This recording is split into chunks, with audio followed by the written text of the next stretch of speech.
आप सभी का इस पत्रकार वार्ता में स्वागत है। संसद का सत्र चल रहा है और विभिन्न विषय चर्चा के सामने आ रहे हैं। पिछले ही दिनों मैं COP28 से लौटकर भी आया। पूरे विश्व में चलने वाली जलवायु परिवर्तन की वार्ता में माननीय प्रधानमंत्री श्री नरेंद्र मोदी जी के नेतृत्व में भारत विकासशील देशों की आवाज बन के उभरा है।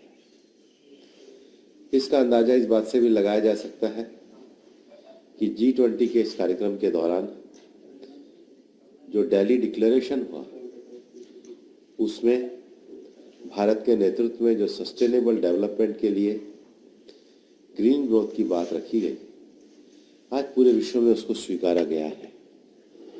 लेकिन विकासशील देशों को अपनी इस विकास की यात्रा में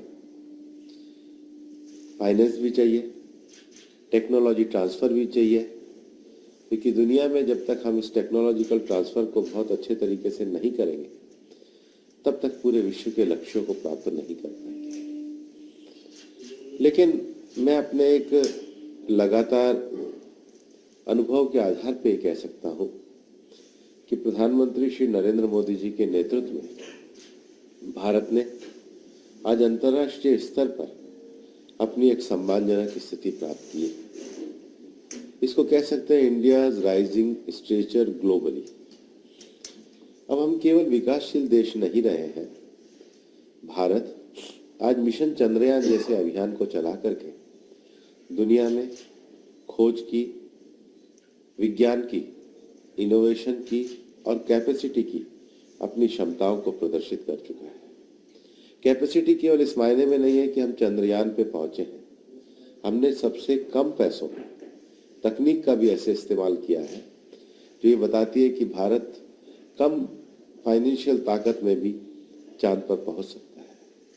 और इसलिए भारत का जो चंद्रयान का बजट था वो केवल 615 करोड़ रुपए था।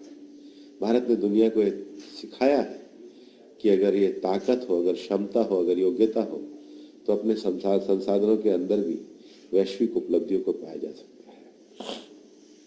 हमें पता है कि 2014 से और 2019 के इस कार्यकाल में पूरी दुनिया ने कोविड के पैंडेमिक को देखा था।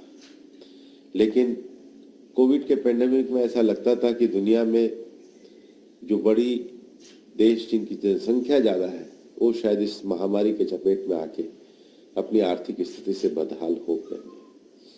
लेकिन WHO के जो ने कहा कि prepared India is a prepared world. Bharat ने जिस प्रकार से कोविड की अपनी तैयारी करी और 1 करोड़ 30 लाख की आबादी, 37 स्टेट और यूटी, 770 डिस्ट्रिक्ट और मल्टीप्लिटी ऑफ की पब्लिक हेल्थ के जो एक्शन को जो भारत सरकार के द्वारा किया गया, आज उसको विश्व में एक मान्यता प्रदान की गई।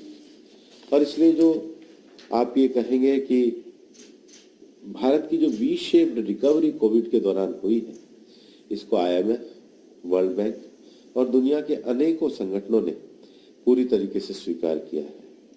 भारत का जो GDP का फोरकास्ट है, उसका जो विस्तार है वो 6.3% के हिसाब से भारत के अर्थव्यवस्था के विस्तार की जो हम कह सकते हैं धारा है, दिशा है, जो उसका जो वेग है वो 6.3% है। अगर दुनिया के बाकी देशों से मुकाबला किया जाए तो US में 2.1%, चाइना में 4.4%, यूरोजोन 0.7%। और ये मैं IMF की जो अक्टूबर 2023 की जो रिपोर्ट है उसके आधार पर ये आंकड़ा मैं आपके सामने प्रस्तुत कर रहा हूँ। और इसलिए भारत दुनिया का एक पोटेंशियल मार्केट बना है। आज डिजिटल क्रांति में जो लेटेस्ट iPhone 15 है वो एप्पल ने उसका असेंबलिंग के लिए भारत को अपना स्थान के रूप में किया है। ताइवान की भी जो बड़ी कंपनी है फॉक्सकॉम, उन्होंने भी और जापान की कंपनियों ने भी भारत को एक नया मैन्युफैक्चरिंग हब, मैन्युफैक्चरिंग डेस्टिनेशन के रूप में न केवल चिन्हित किया है बल्कि आगे बढ़ाने की बात की है। प्रधानमंत्री नरेंद्र मोदी जी की लीडरशिप में आज भारत दुनिया की 5वीं अर्थव्यवस्था बड़ी बना, तीसरी बड़ी अर्थव्यवस्था बनने की ओर जा रहा है। ये इस बात को बताता है कि आज पूरे देश भर में जो हम विकसित भारत की संकल्प यात्रा निकाल रहे हैं, वास्तव में इस अभियान का जो सबसे बड़ा मूल लक्ष्य है कि भारत ने अपनी बुनियादी सुविधाओं को आगे बढ़ाते हुए विकास के जिस लक्ष्यों को प्राप्त किया है 2047 में, वो भारत दुनिया का सबसे बड़ा भारत बनेगा। विज्ञान, प्रौद्योगिकी, पर्यावरण आधारित विकास, ग्रीन ग्रोथ डेवलपमेंट, चंद्रयान पे जाना, ये सब तो है ही, लेकिन भारत अपनी जो मूल विरासत है, सांस्कृतिक और आध्यात्मिक पक्ष में भी दुनिया में एक ग्लोबल स्टेचर लिया है। आपको पता होगा 2014 में प्रधानमंत्री जी के आने के बाद हमने योगा को एक बड़े अभियान के रूप में रखा है।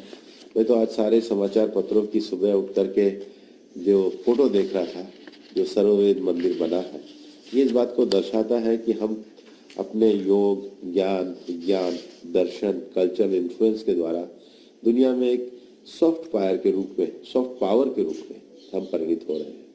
और इसलिए भारत में एलिफेंट विस्पर जैसी जो मूवी है, उनको अंतर्राष्ट्रीय स्तर पर मान्यता मिलती है। चाहे ऑस्ट्रेलियन पूर्व प्रधानमंत्री एंटोनी अल्बनीज हो, चाहे डैनिश पीएम मेटे फेडरकरसन हो, चाहे इटालियन पीएम जॉर्जिया मेलोनी हो, और चाहे गूगल के सीईओ सुंदर पिचाई हो, मोदी जी की क्षमताओं को, नेतृत्व को, उनके विजन को, उनके विकास की धारा को सबने स्वीकार किया। मित्रों, प्रधानमंत्री जी के साथ जब कभी अंतर्राष्ट्रीय स्तरों पर हम उनको बहुत नजदीक से इन वैश्विक बहुपक्षीय वार्ताओं में देखते हैं, जिस प्रकार का उनके नेतृत्व के प्रति हम एक सम्मान देखते हैं, वो बहुत बड़ा विषय है। COP28 में भी आपको पता होगा कि दुनिया के सब देशों के जब डायलॉग शुरू होते हैं, उससे पहले यूएई ने सबसे पहले केवल शुरुआत में उसके ओपनिंग रिमार्क के लिए प्रधानमंत्री जी को आमंत्रित किया। एक बार कॉप में जब फाइनेंशियल डायलॉग की भी बात शुरू हुई, तो उसके भी ओपनिंग रिमार्क के लिए प्रधानमंत्री जी को आकर्षित किया। बाद में दुनिया के बड़े नेता पैनल डिस्कशन पे आए, क्योंकि ये विजन, इसको हमने ग्लोबली स्ट्रेचर की दृष्टि से बढ़ाया है। इसके कारण आज हम इस विजन को लेकर के दुनिया में अपना एक स्थान बना रहे हैं, और यही कारण है कि आज हमारा यूथ जो है वो जॉब गिवर हो रहा है रेदर देन जॉब सीकर। आज सबसे ज्यादा स्टार्टअप हमारे देश में बन रहे हैं। अभी जितने भी PLFS के आंकड़े आए, बल्कि रिसेंटली जो आंकड़ा है वो दर्शाता है कि महिलाओं की कार्यक्षमता जो है, महिलाओं का जो कार्यकारी बल है, उसका रोजगार में बड़ा बढ़ावा हुआ है। भारत में रोज एक नया स्टार्टअप खुल रहा है, और नंबर 2 आज हम स्टार्टअप में हुए हैं। लार्जेस्ट स्टार्टअप का हमारा इकोसिस्टम पूरे देश में बना है। आज भारत तीसरा लार्जेस्ट नंबर यूनिकॉर्न में वर्ल्ड के अंतर्गत आया है। 2021 में हमने 29 दिन में एक यूनिकॉर्न की स्थिति को प्राप्त किया है। अब 2022 में वो संख्या जो दिवस है वो घटकर 9 हो गए हैं। तो ये तेजी से आज भारत के जो विषयों को हम बढ़ाने का काम कर रहे हैं।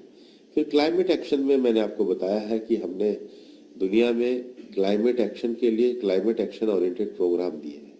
जैसे स्वीडन के साथ मिलकर अभी कॉप में भी प्रधानमंत्री जी के साथ हमारा lead IT, leadership for industry transition, कि आखिर हमको ग्रीन ग्रोथ करनी है, ग्रीन इंडस्ट्री करनी है, और जो हार्ड टू अबेट इंडस्ट्री है, जैसे स्टील सेक्टर है, जैसे ट्रांसपोर्टेशन सेक्टर है, जैसे सीमेंट सेक्टर है, एल्यूमिनियम सेक्टर है, इसमें हम हार्ड टू अबेट इंडस्ट्री को कैसे ग्रीन ग्रोथ में करें। और भारत ने 2019 में शुरू करा था। इस कॉप में प्रधानमंत्री जी और स्वीडन के प्रधानमंत्री ने इसका लीड IT 2.0 शुरू करा है। दुनिया भर में पर्यावरण के कारण जो लगातार हम देखते हैं तूफान वगैरह आते हैं, इसमें ऐसा कॉलेशन बनाया जाए जो विध्वंस होने वाले जो पर्यावरण के कारण हम कैसा इंफ्रास्ट्रक्चर के लिए कॉलेशन और कैपेसिटी बिल्डिंग, जिसको कहते हैं अपने परस्पर अनुभवों को कैसे क्षमताओं को विकसित करें। तो भारत ने CDRI, coalition for disaster resilience infrastructure, ये क्लाइमेट एक्शन ग्रुप बनाया है। उसके साथ ही साथ अभी जो पूरे दुनिया में जमीनों को का जो जंगल समाप्त हो रहा है, फ्रेगमेंटेशन हो रहा है, उसके लिए भारत ने इसी कॉप में UAE के साथ मिलकर ग्रीन क्रेडिट इनिशिएटिव और इंटरनेशनल सोलर अलायंस, क्योंकि अब तो कॉप में भी कहा गया है कि सबको अपने रिन्यूएबल की क्षमता को पूरी दुनिया मिलकर के उसमें 33%, एक तिहाई को और क्षमता को वृद्धि करे। हालांकि मुझे आपको ये बताते हुए खुशी है कि हमने 2015 में पेरिस एग्रीमेंट के बाद जो अपने अपने नेशनल डेमो एनडीसीज देने थे, उस एनडीसीज में हमने विशेष रूप से अपनी क्षमताओं को 9 साल पहले पूरा किया। चाहे सोलर रिन्यूएबल की क्षमता हो, चाहे कार्बन एमिशन को कम करने की क्षमता हो, तो इंटरनेशनल सोलर अलायंस बनाया और बायोडायवर्सिटी कंजर्वेशन के लिए बिग कैट अलायंस बनाया। तो भारत ने अपनी क्षमताओं को आगे बढ़ाया है।